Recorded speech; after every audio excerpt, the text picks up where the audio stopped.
बिस्मिल्लाहिर्रहमानिर्रहीम, अस्सलाम वालेकुम एंड वेरी वेलकम। आज तीनों के रिपोर्टर्स बेंच एक बार फिर मैं आपके सामने है।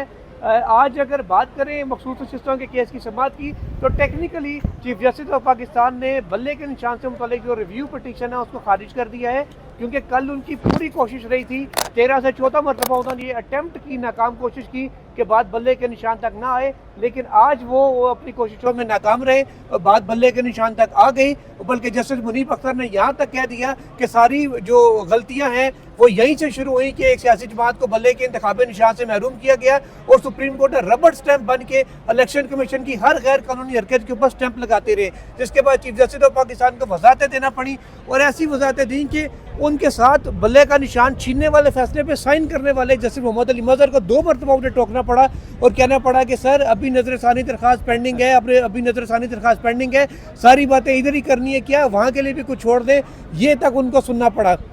लेकिन जजेस की अक्सरियत ने इस बात पर सवालात ज़रूर उठाए कि जो बल्ले का इंतखाबी निशान था वो जो लिया गया तो वहीं से सारे मामलात का आगाज़ हुआ, आगे होके ले लें, वहीं से ये सारा मामला शुरू हुआ था, जो बढ़ते बढ़ते आज इस लिटिगेशन तक पहुंच चुका है कि मखसूस नशिस्तों का मामला आया हुआ है। चीफ जस्टिस ऑफ पाकिस्तान ने फैसल सदीकी सुन्नी इत्तेहाद काउंसिल के वकील ने उनको ये भी कहा कि हमारा फैसला पढ़ कर बताएं, उसमें कहाँ लिखा है कि पीटीआई को से अगर बल्ले का निशान देने किसी आज़ाद उम्मीदवार को नहीं दिया जा सकता। आपने खुद को पीटीआई के कैंडिडेट जाहिर किया, आज़ाद जाहिर करते तो बल्ले का निशान ले सकते थे। कितनी सादगी से उन्होंने बात कह दी जैसे उनको पूरी स्कीम का पता ही नहीं था। इस पर जस्टिस अतहर मिल्ला ने कहा कि अगर हम लोग सच बोलना शुरू करेंगे तो सच बहुत कड़वा होगा। चीफ जस्टिस ने फिर कहा जी मैं तो कोशिश करता हूँ सच बोलने की, लेकिन वो कितना सच था ये उनकी नज़र में सच किया वो एक अलग बात है। ग्राउंड रियलिटी बहरहाल इससे काफ़ी ज़्यादा मुख्तलिफ चलती इलेक्शन के दिनों में नज़र आ रही थी।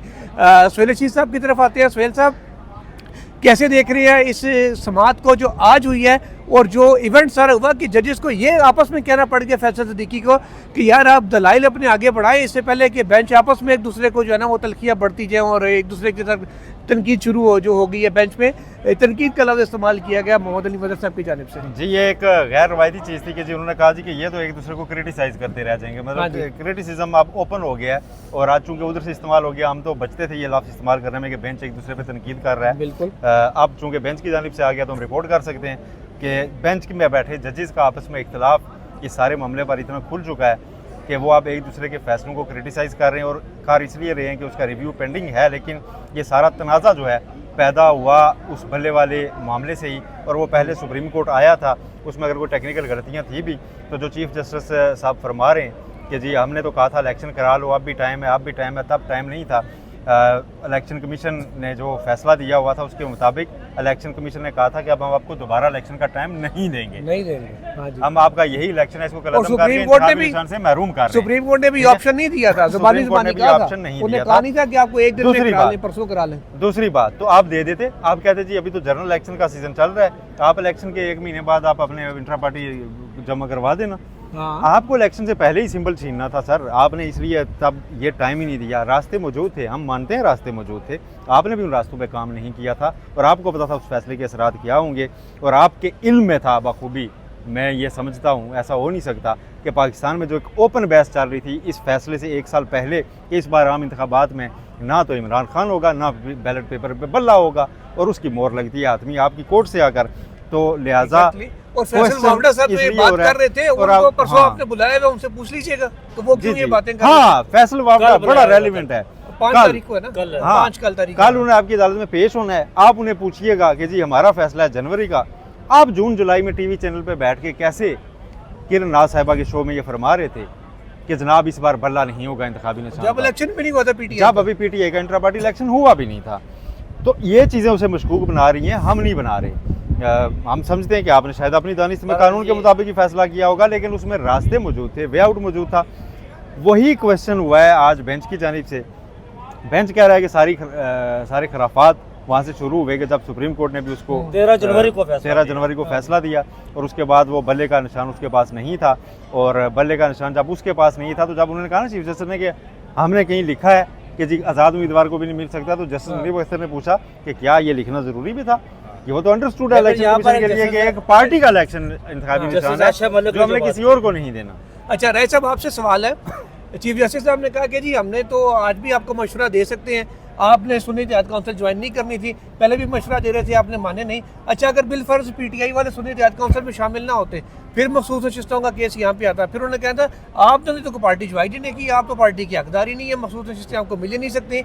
मतलब वो कुछ भी कर ले, आटा गूंथते हैं। मैं इस बात पर जुकरैन साहब और सोहेल साहब के जिस तरह आज ये कहा गया चीफ जस्टिस साहब की तरफ से कि जी आप इंतखाबी निशान बल्ले पर इलेक्शन क्यों लड़ सकते थे, तो जस्टिस आशा मलिक ने कहा जी, जवाब दिया उन्होंने कि वो इनफरादी मामला नहीं था, एक पॉलिटिकल पार्टी का मामला था और वो फैसला जो है वो आप कर चुके थे। जिस पर जस्टिस फैसल सिद्दीकी ने कहा जी कि अगर हम इंतखाबी निशान बल्ले पर इलेक्शन लड़ते तो फिर आपके जो फैसला दिया था हम नहीं चाहते थे कि तौहीन अदालत तो आपके फैसले की, और इस पर वो चीफ जस्टिस बिल्कुल खामोश हो गए।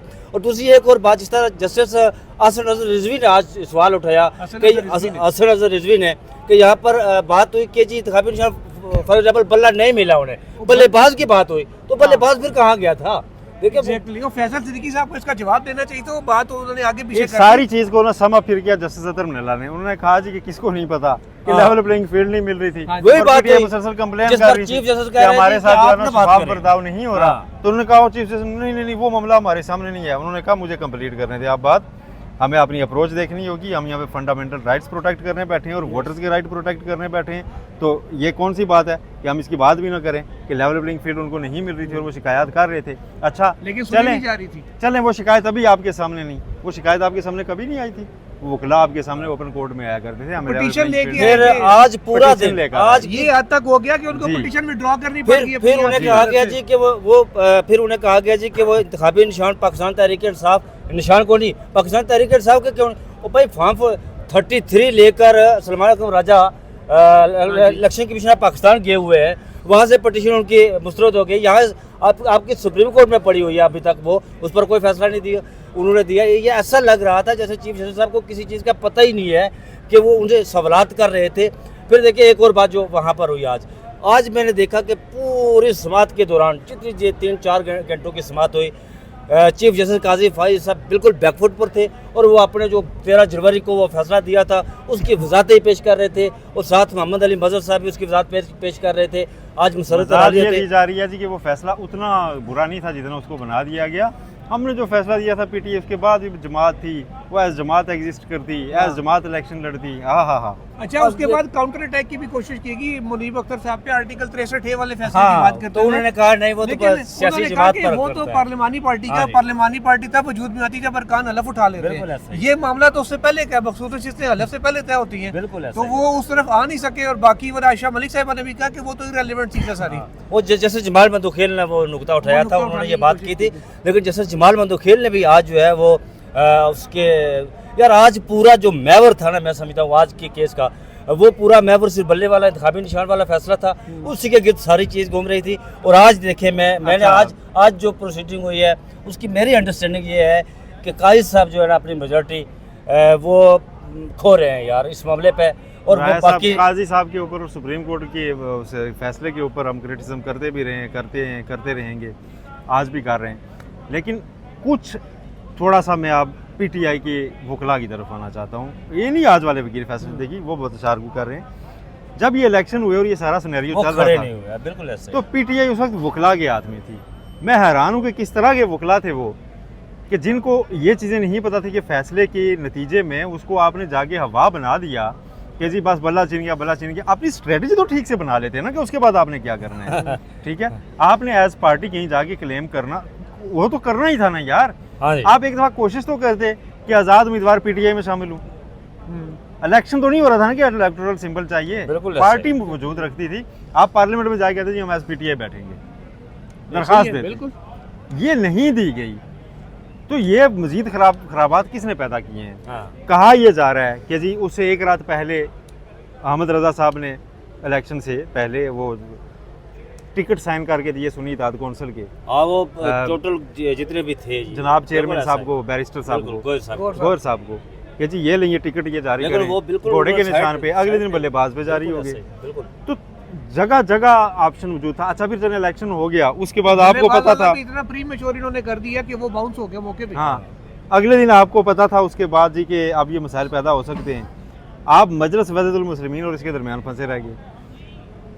कोई एक फैसला शुरू से करना था, एक काउंटर स्ट्रेटजी होनी चाहिए थी। मतलब मैं वुकला के हाथ में पार्टी होते हुए ये एक्सपेक्ट नहीं कर रहा था जो इन्होंने ब्लंडर्स किए और आज इसके बाद। ये ब्लंडर्स और नहीं आज करने। जस्टिस मंसूर शाह ने जिस तरह सवाल उठाया सुप्रीम कोर्ट के अंदर फैसल सिद्दीकी साहब से पूछा कि ये बताएं जी कि अगर दो सियासी जमातें पार्लियामेंट के अंदर मौजूद है, एक एक सीट लेते हैं। एक सीट लेती है, बाकी आज़ाद उम्मीदवार है, तो क्या उनको किस तरह सीटें दी जाएंगी? तो फैसल सिद्दीकी ने कहा जी कि वो आपकी जो मुतनासिब नुमाइंदगी है उसके उस के तहत सीटें दी जाएगी, जिस पर जस्टिस मंसूर शाह ने कहा कि हम बाकी बाद में देख लेंगे, आप हमें ये पहले बताएं। तो फिर वो चीज़ इलेक्शन कमीशन, लेकिन आज इलेक्शन कमीशन ऑफ पाकिस्तान के किरदार पर भी बड़े सवाल उठाए गए।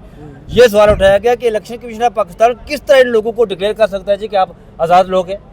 ये सवाल आज तकरीबन तमाम जजेस की तरफ से उठाया गया और कि ये इलेक्शन इख्तियार कमीशन, मुझे इलेक्शन कमीशन का जो है ना फारिग होता नजर आ रहा है। उनके पास ये इख्तियार कैसे है? जिसको मर्जी जाए इलेक्शन किस कमीशन तरह का ये इख्तियार कल है भी ये आपके पास? सवाल आया था कि एक पार्टी का लेटर लेके आ रहा है एक उम्मीदवार की मैं फलां बिल्कुल पार्टी ऐसा का ही है, हूँ, जी। वो पार्टी भी उसे ऑन कर रही है, वो बंदा भी उसे कौन रहा है, तो इलेक्शन कमीशन कौन होता है कि नहीं तू नहीं है। और ये सवाल आज बड़ी शद्दोमत से उठाया गया ये सवाल आज, और इस पर मैं समझता हूँ कि आज जो सोहेल साहब आज की समात की जो मेरी अंडरस्टैंडिंग है ना वो ये है जी कि मैं समझता हूँ कि चीफ जस्टिस काजी फाइज साहब जो समझते थे कि मेरे साथ ख़ास लोग भी हैं, वो भी आप उनके फैसले पर सवालात उठा रहे हैं, उनके फैसले पर तनकीद कर रहे हैं। तनकीद ये का मैच लफ्ज़ अभी दरमियान में है। दरमियान में है, लेकिन आज अभी आज इस की मैच जो है- में आज भी दूसरे हाँ। दिन भी जो है ना एक फैसला कौन ओवर इसमें अभी नहीं पड़ा, कोई एक फैसला कौन ओवर अभी पढ़ना बाकी है। ठीक है, अभी ना गेम बस सेट हो रही है, आप समझ लें कि इनिंग्स बिल्ड हो वो रही जो है। फैसला कौन बॉलर है ना उसने आज सिर्फ वार्म अप शुरू किया। वो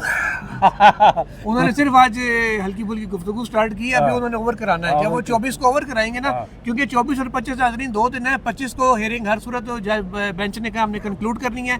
अगली हेयरिंग हुआ करेगी 9:30 पे, यानी कि सुबह ही।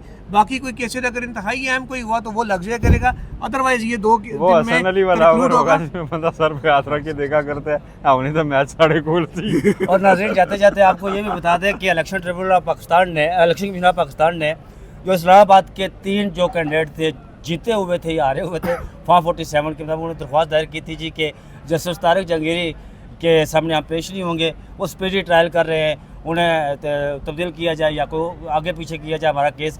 तो इलेक्शन कमीशन ऑफ पाकिस्तान ने वो दरख्वास्त उनकी मंजूर कर ली है, अपील मंजूर इलेक्शन कर ली कमीशन है। का फैसला हाँ। हाईकोर्ट में चैलेंज हो सकता है, तो लिहाजा दूसरे जो पीटीआई वाले अगर हाँ। सोहेल शाहीन साहब वगैरह जिनको मैं कह रहा हूँ कि उनके हाथ में जमात होते हुए बुलंद, तो उनको चाहिए कि हाईकोर्ट में चैलेंज करें। बल्कि यार चैलेंज करें। अली बुखारी भी वकील दो है, रुकनी बेंच के सामने केस वकील है, लगेगा, बस सब चल पता रहा है। जाएगा तीनों कि अफराद challenge ट्रिब्यूनल कर में क्या सकते हैं। मसला है। बहरहाल let's see ji. Lahore high court ने बड़ा स्टैंड लिया हुआ है ट्रिब्यूनल्स के ऊपर। एग्जैक्टली देखते हैं अब ये इस्लामाबाद वाली सीटें जो पीटीआई के हाथ में आई वापस जा रही हैं, वो अब वापस ये ले सकते हैं या नहीं। आज के लिए इतना ही, कल इंशाल्लाह मजीद खबरों के साथ हाजिर होंगे। टिल देन अल्लाह हाफिज़।